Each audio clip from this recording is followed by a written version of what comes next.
Welcome to the JetLife podcast, pulling back the curtain on private aviation so you can live that jet life to the fullest. Whether you're looking to charter a jet or own a jet, my name's Tom Lelyo, and I'm your ultimate jet guide. Now on to the show. All right, welcome everybody to the JetLife podcast. Well, I have stepped in it today. This will probably get released a little bit later on after the fact, but today we dropped an amazing interview with FlyVolato Aviation and Phil Michaels. Thank you so much. Shout out to them.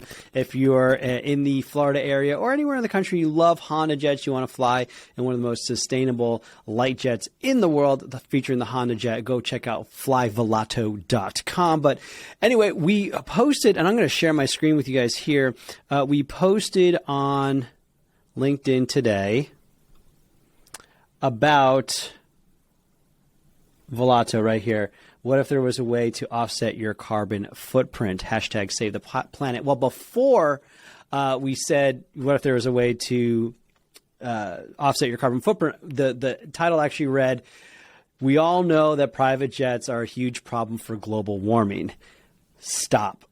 So that was where it started. You know, we all know that it's a big problem, and we don't all know that. I mean, that's the narrative that we're being told, but we don't all know that. So I want to give a shout out to my buddy Robert over here, who is just like, hey, Tom, by the way, you know, that's really not the case. You can check out Volato for a second, but that's really not the case. And so he pointed out to me that we had made that mistake. And it's funny because earlier, about a month or so ago in January, I went through this article in Forbes with Abigail Disney's call to ban private jets and talking about how it's a little bit out of touch. And so what I wanted to do today is talk to you a little about private jets, global warming. Obviously, having a carbon footprint is something we all want to be made aware of, and I want to talk about that today on the podcast. I just got off recording with Tim Wade over at the Safety Wire podcast, and we were talking about this a little bit because I brought it to his attention, like, dude, I made a mistake here. And he was like, you know what, Tom, like, I understand what's going on. And when I read that post earlier today, before you changed it, I was a little taken back too, because I know that that's not really what you think, Tom. So he said, you know, even though private aviation jets do play a role in global warming, I think we're doing, as an industry, I think we're doing a lot, even a lot more than some other industries, to try to fight the impact that we're having on the environment. And we went through a couple of different things, you know, Delta getting rid of some of their gas guzzling jets, private aviators focusing on sustainable fuel, and a couple other things that we're going to talk about today. So it's not all doom and gloom. And it was my mistake by accidentally presuming that we all know that they're a big problem. So let's take a look at Abigail Disney's, you know, at one point. So Abigail Disney, you know, is from Walt Disney, and she was saying how she flies commercial, and, you know, how we shouldn't be doing private jets, et cetera, et cetera. She says here in a tweet, I'd like to elaborate on the private jet thing. Private jets are a cancer. You know, she also occasionally flies business class, and I fail to see what's so hard about that. It's interesting when you look at, you know, how much fuel burn and how much of a carbon footprint like those huge jetliners are putting out there versus private aviation. That's just one thing to consider. But I wanted to go, because later on in the article, they talk about a couple of stats, which is really interesting, that come out of atag.org. It says private aviation is responsible for only 2% of aviation's total carbon output. And aviation is just 2.1% of overall human-induced carbon emissions, meaning that the private jets emit 0.04% of global human-induced emissions. So let's take a step back here. Aviation, as a human-driven contributor to global warming, aviation, just commercial, private, etc., is only 2.1% of all of it. So you've got manufacturing, you've got cars, you've got all this other stuff that is contributing to the human-induced carbon emissions. Aviation, commercial and private, accounts for 2.1% of all of it. Now, when you look at private aviation, private jets and stuff like that, that's 2% of the 2.1%. So we're at 0.04% of all global human-induced CO2 emissions is from private aviation. And what I found interesting about this is, it didn't really impact me that much, but when I was talking to my buddy Tim and when I talked to other people, and then I started looking into it, it's kind of a big deal. Business aviation, this is an article out of AINonline.com, flight shaming, change the narrative. They're talking about how when you go to airports, pilots can't even get into some of these private airports because there are protesters out there saying you're a terrible person because you're in private aviation and it's killing the environment. We've seen this over in Europe, right? I mean, Europe is very unfriendly to private aviation. Even Canada's getting there to the point where you're getting taxed crazy because of, and what they're saying is it's because of emissions. But when you take a step back and we look at it, AIN cites the same number coming down here.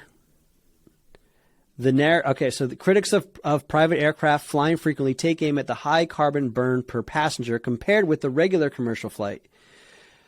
The narrative is often focused on the environmental cost per passenger, and while we acknowledge that the carbon burn for business aircraft user is comparatively higher than that of commercial aircraft passenger, it is important to emphasize that the industry contributes only 0.04% of global greenhouse emissions, said Hogbin. This is Glenn Hogbin over here, CEO of the Air Charter Association. And so, yes, you can look at it and say, well, private jets, there's only 2 people, 4 people, 5 people in the jet, and it's burning so much fuel. So per person, it's huge, and they shouldn't be doing this. But then even when you collect all of those private people, it's 2% of all the commercial airline people. So 98% of the problem is from commercial airlines. 2% of the problem is from private aviation. And I'm not 100% sure if that's true, if 98% of it. I mean, there might be other cargo and stuff like that, so I don't want to say that. But what I do want to point out is that 2% of private jets private jets only contribute to 2% of the carbon emissions. And overall, it's only 0.04%, less than a percentage point of the problem for global gas emissions is from private aviation. And so I want to call this to mind because, the narrative of, private jets are a huge contributor and they're the worst thing ever. It may not actually be the case. Okay. And there's studies to show that it may not be the case. And then let's take a look at some good news. As I mentioned earlier, today we're dropping our interview from MBAA with Phil Michaels with Volato. Volato Aviation is a Florida-based operator that is focused on sustainability. And so they have worked with the Honda Jet, which is one of the most fuel-efficient light jets in the world. And that's one of the reasons why they do it. It's a 4-seater, goes about 422 knots. It goes, super high, and it's the most fuel-efficient jet out there, as we take a look at it over here. And what I love about Volato is what they're doing is they are partnered, and it shows they are partnered with a company called 4Air. 4Air is a company that is helping balance the scales. So basically what 4Air does is they partner with Volato, and Volato will send them, a log that says, okay, this month we did 100 hours of flight. That equates out to whatever number of carbon emissions. Okay, let's just say, 400 units of carbon emissions. I don't, as you can tell, I don't really know much about carbon emissions, but let's just say, 400 units of carbon emissions. And so what 4Air does is 4Air takes funding, and with their funding, they will fund programs that will offset those 400 units of carbon emissions. Could be a wind turbine, could be planting a forest. Let's take a look at some of their programs. But basically, Volato will charge an 8-cent or an 18-cent surcharge to their flights, which will get passed along to 4Air, which will now fund their program. So let's see if we can check out some of their voluntary programs to regulatory compliance. Looks like they've got some inventory stuff going on. They've got windmills stuff going on. They've got facilities that they're. That's right. They work with facilities to make them more carbon neutral as possible. So this is a great program. 4air.aero.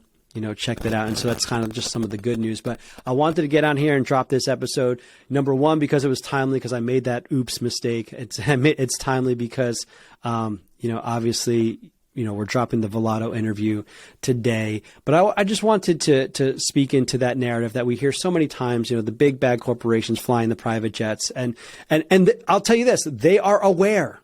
Private aviators are aware of the carbon footprint that they are leaving, and they are working towards bettering that. Okay. They're working on better manufacturing. They're working on more efficient fuel, sustainable fuel. Actually in the Disney, I didn't show this to you, but in the Disney article, they talked about a couple of manufacturers that are doing some stuff. So let's take them here. The industry, the private aviation industry, which has been working to reduce carbon output for nearly 15 years, has pledged to achieve net zero CO2 emissions by 2050. Okay, we're looking at sustainable aviation fuel, which can cut carbon emissions by up to 80%, is becoming more widely available.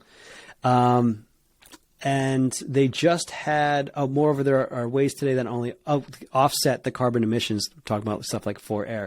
So there are different, things that the aviation industry is doing as a whole to limit their footprint. And I think, we're trying to be as responsible as possible, for this planet. So I wanted to throw that out there. If you want to find out more information about this, you can connect with me, on LinkedIn, on Instagram, on YouTube, of course. Check out Volato. Check out the Safety Wire podcast. Check out 4Air for all the great things that they're doing. And I thank you so much for checking out the podcast today. We really do appreciate it. Have a great day. Thanks for listening. Don't forget to check out theultimatejetguide.com.